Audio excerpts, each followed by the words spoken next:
We start now introducing the synchronous sequential logic. We start with an introduction by saying what is a sequential circuit.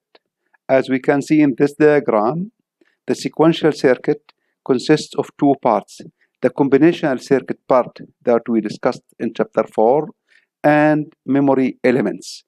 And the inputs and the present states, these are the inputs, and this is the present state of the storage elements or the memory element determine the value of the outputs. So the output here depends upon what goes in here, the circuit, as well as what is stored in the memory element.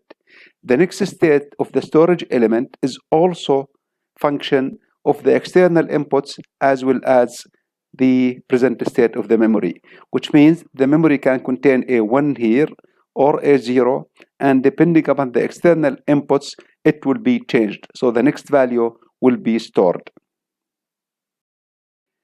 There are two types of sequential circuits, and the classification depends on the timing of their signals.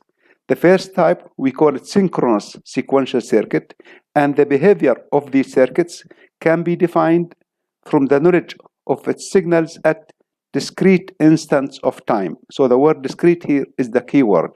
The other type is the asynchronous sequential circuit, and the letter A here is negative. So it means the non-synchronous. The behavior of this type of circuit depends upon the input signals at any instant of time and the order in which the inputs change. Storage elements as used as time delay devices usually. Therefore, the main difference between the synchronous sequential circuits and the asynchronous sequential circuits, in the synchronous one, we look at discrete instants of time, and this one we look at any instant of time or continuous time, in other words. If we look at the synchronous sequential circuit, and often we call them a clocked sequential circuit because the synchronous sequential circuit employs signals that affect the storage elements only at discrete instants of time as we have just presented. And the synchronization is achieved by what's called a clock generator. So that's a circuit that generates clock signals, and the clock signals are periodic clock signals. Periodic means they repeat once every certain duration of time. So if it repeats once every second, we say that the frequency is 60 cycles per minute as an example. The clock pulses that are generated by the clock generator are usually distributed throughout the whole digital system in such a way that the storage elements are affected only with the arrival of each pulse. So that's what we mean by discrete instants of time.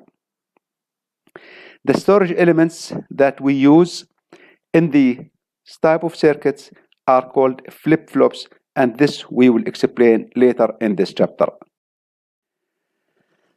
So the circuit that we described a while ago that consists of combinational part and memory elements. Now instead of memory elements, we put flip-flops because this is what we will use. And as we have just mentioned, the flip-flops or the memory elements are affected by the inputs only at discrete instants of time. Therefore, there is a clock pulse which determines at what time this flip-flop is affected by the input. And as we mentioned, the clock pulses are periodic. Therefore, the clock pulse has a value of 1 and 0 as an example, and it repeats at exactly the same duration. So this can be called the period of the clock pulse, and that is usually fixed. So this is 1 period, 2, 3 periods, and so on. And the clock is 1 and 0. It does not necessarily need to be 50-50. It can be any other ratio. So it can be 1 for 1/3 of the period and 0 for 2/3 of the period, only as an example.